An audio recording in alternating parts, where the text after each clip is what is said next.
Dice Gálatas 4:18: bueno es mostrar celo en lo bueno siempre, y no solamente cuando estoy presente con vosotros, hijitos míos, por quienes vuelvo a sufrir dolores de parto, hasta que Cristo sea formado en vosotros. Amén. Querido Padre, pedimos por favor que nos des el direccionamiento divino. Necesitamos aprender, Señor, acerca de lo que estamos leyendo. Permite que tu Santo Espíritu sea derramado sobre nuestras vidas, a fin de que nosotros podamos recibir, Señor, con buen entendimiento lo que quieres enseñarnos y como nos quieres bendecir grandemente, Padre Santo. Enséñanos a someternos todos los días a toda tu palabra, a toda tu voluntad, Señor. Enséñanos a hacer esa luz aquí en este mundo. Te pido por favor que tu palabra llegue a nosotros y que yo pueda ser esa herramienta, Señor, fiel, para que tú hables a tu pueblo, para que hables a tu iglesia, Señor, a fin de que yo pueda transmitir fielmente el mensaje que tú has dejado para nosotros, porque queremos que tú nos hables y que nos eduques personalmente tú, Señor, que nunca te equivocas. Gracias, Padre Santo, en el nombre de Cristo Jesús. Gracias, Señor. Amén, amén y amén. Muchas gracias. Ahora sí, por favor, pongámonos cómodos y vamos entonces a escuchar la palabra. Estábamos nosotros leyendo el libro a los Gálatas, o la carta a los Gálatas. Resulta que este libro, o más bien una carta, lo que también llamamos una epístola, fue escrita por el apóstol Pablo en aquella época a las iglesias que habían en la ciudad de Galacia, porque él ya había hecho un primer viaje y ya les había compartido el evangelio, tanto así que los llama hijitos míos, hijos espirituales. No es que él tenga grado de consanguinidad con ellos, los llama hijos espirituales porque ellos conocieron de Cristo, es decir, conocieron de la vida verdadera, del camino a la verdad y al reino de los cielos, porque Pablo les compartió y les predicó. Y si nosotros contextualizamos este pasaje bíblico con todo el libro, nosotros vamos a darnos cuenta de que en su primer viaje ellos recibieron con tanto amor y con tanta pasión a Cristo. Ellos se enamoraron perdidamente del evangelio, se enamoraron perdidamente del Señor, cuando recién recibieron el mensaje divino, porque entendieron que había una oportunidad para salir de aquel lugar donde habían conocido durante toda su vida. Es decir, no había esperanza, no había esperanza. Solamente conocían la ley, estar sujetos a la ley, vivir en pecados y señalarse unos a otros por cometer un pecado, cuando en sí todos estaban pecando.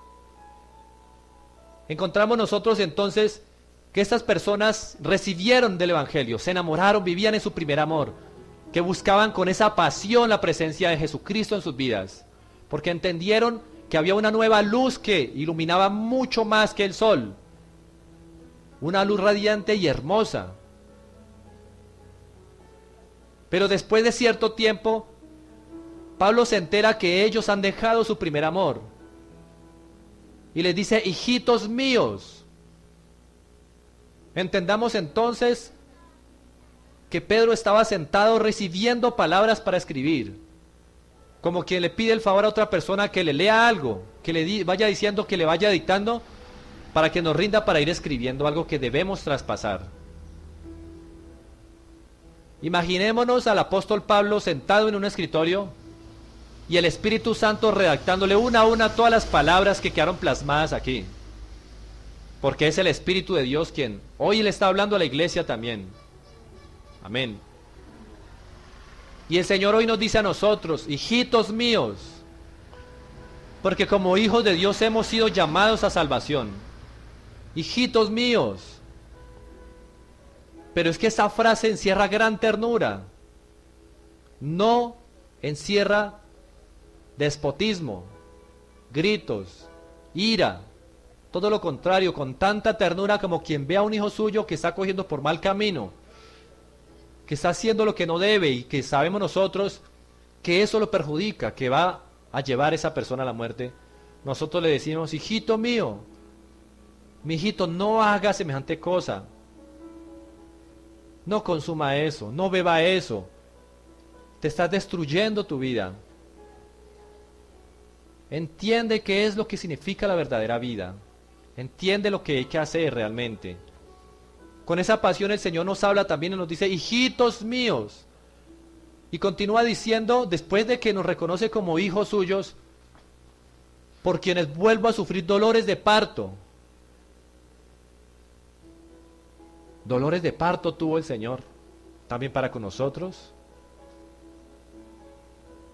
Recordemos qué hacíamos nosotros cuando no conocíamos el Evangelio. ¿A qué nos dedicábamos muchas veces? Aunque tuviéramos un buen y noble corazón, hacíamos tantas cosas que aborrece a Dios, o que Dios aborrece más bien. Yo personalmente, digo yo, porque soy una de las personas que antes de conocer a Cristo me creía perfecta. Solamente faltaba era que mandaran a hacer una estatua mía, supuestamente. Yo decía que no necesitaba conocer en Dios, creer en Dios y buscar de Dios, porque yo no le hacía mal a nadie, porque no cometía pecados, entonces que yo no lo necesitaba. Pero cuando fui a leer las Escrituras, el Señor estremeció todo mi cuerpo con poder. El Espíritu Santo me hizo entender, no solo con las palabras que leía, sino porque entró en ese lugar, en esa habitación donde yo estaba solo encerrado, leyendo, y me ministró. Lloré como un niño recién nacido. De esa forma lloré yo. Mis ojos quedaron en ese entonces hinchados de tanto llorar. Me sentía, después de que yo me sentía lo mejor, lo más santo y lo más puro, en ese entonces me sentía lo peor. Porque yo me daba cuenta que no estaba a la estatura, no era digno, no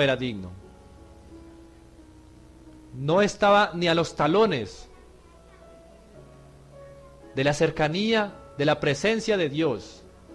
Y hoy nos enseña a nosotros este pasaje bíblico para que reflexionemos y nos dice, hijitos míos, por quienes vuelvo a sufrir dolores de parto, porque cuando nosotros caminábamos lejos de Dios, hacíamos entristecer tanto a Dios. Cierto que todas las visiones que hemos escuchado a través de testimonios de muchos hermanos y hermanas en todas partes, digo en todas partes, no solamente aquí en el municipio, sino en otras ciudades, en otros pueblos, en otros países y continentes, porque lo hemos visto por televisión y por internet, personas que aseguran haber tenido una revelación de Dios y haber visto a Cristo. Y muchas personas concuerdan también en muchas visiones cuando dicen que Dios le permitió ver entonces que muchos iban a la perdición, que muchos caían al infierno y que pocos eran los que alcanzaban a perseverar hasta el final y llegaban a la salvación.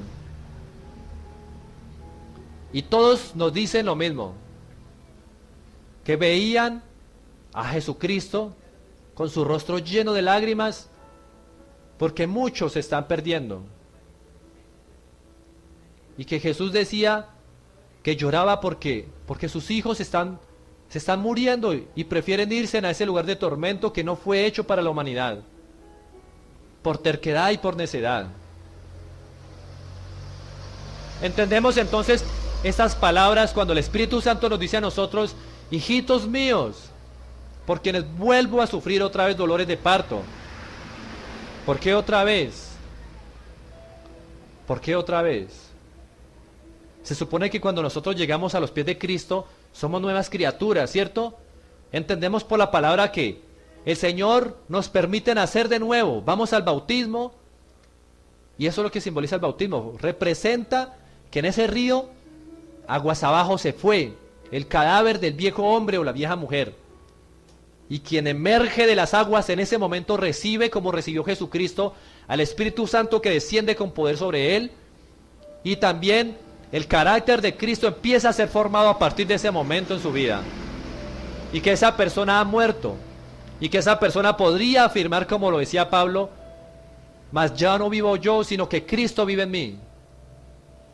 Y entendemos entonces por la palabra que nosotros somos hechos unas nuevas criaturas, que ahora reflejamos esa Cristo, que cuando las personas nos ven a nosotros en la calle, en el trabajo, en la casa, la familia, o donde sea que nos vean a nosotros, las personas van a ver a un embajador de Cristo, van a ver a Cristo, en otras palabras. Y eso es lo que deberían de ver las personas. Pero el Señor nos dice hoy estas palabras porque si ha pasado eso en nuestras vidas, yo le pregunto a los que ya hemos conocido a todos, ¿eso es lo que Dios ha hecho hoy en tu vida? Amén. Pero entonces, vuelvo a preguntar, ¿seguimos luchando y perseveramos en ese ser formado por Dios? En ese nuevo nacimiento de espíritu, ¿seguimos luchando y perseverando allí todos los días de nuestra vida? ¿Eso es lo que las personas ven en nosotros? Cuando alguien está discutiendo con nosotros, ¿qué ve en nosotros? ¿Está viendo en nosotros el carácter de Cristo? Cuando nosotros soltamos palabras de nuestra boca, esas palabras están manifestando el carácter de Cristo en nuestras vidas, ¿o no lo están haciendo? Cuando estamos tomando decisiones, las personas que ven las decisiones que nosotros tomamos acerca de ciertas situaciones de nuestra vida, podrían afirmar que lo estamos haciendo porque ese es el carácter de Cristo. Podrían afirmar que Jesús hubiera hecho lo mismo. Podrían decir, esa decisión que tomó el hermano tal o la hermana tal, o el vecino que sabemos que se va a la iglesia cristiana, pues es lo mismo que me han hablado de Cristo. Prácticamente Cristo enseña que hablemos así, que decidamos así y que hagamos de esta manera. ¿Es eso lo que están viendo en nosotros? El mensaje que el Señor me da hoy tiene por título el peligro de no reflejar a Cristo. Porque en este pasaje nosotros ya hemos entendido que debemos reflejarlo. Este versículo, Gálatas 4:19, es muy contundente. Dice, por quienes vuelvo a sufrir dolores de parto, porque otra vez volvemos, como dice la Biblia a veces, cuando nosotros somos liberados de unas cadenas, se quitan los grilletes, Dios, Jesucristo rompe los grilletes de nuestras manos y de nuestros pies, y echa pedazos atrás y fuera de nuestras vidas esas cadenas grandes y pesadas y malolientas. Pero si nosotros volvemos otra vez allí donde estábamos encarcelados, y cogemos los grilletes y nos ponemos otra vez los grilletes en las manos y en los pies, el Señor se duele otra vez. Y el Espíritu Santo se entristece, como bien nosotros conocemos a través de la palabra. Y entonces es donde viene el Señor y nos dice, por quienes vuelvo a sufrir dolores de parto otra vez. Otra vez dolores de parto. Y cuando sigue exhortando el apóstol Pablo a la iglesia o a las iglesias de Galacia, se entiende también que ellos estaban tomando por enemigo al apóstol Pablo, porque él les dice que eso no es motivo para que lo vean como un enemigo. Ustedes antes, cuando veían mi necesidad, cuando veían mi enfermedad, estoy seguro que si hubieran podido, se hubieran sacado los ojos para dármelo a mí. Me hubieran dado todo lo que tenían, si pudieran hacerlo. Y ahora están hablando que me ven como su enemigo solamente porque vengo a decirles lo que me dice el Espíritu Santo que les diga. Hay que reflejar a Cristo, porque Él termina diciéndoles, por quienes vuelvo a sufrir dolores de parto hasta que sea formado en vosotros el carácter de Cristo. ¿Hasta cuándo? ¿Hasta cuándo tiene dolores de parto? Dice el apóstol Pablo. Y entendámoslo también, ¿por qué no? El Espíritu Santo. Hasta que el carácter de Cristo sea formado en nosotros. Amén.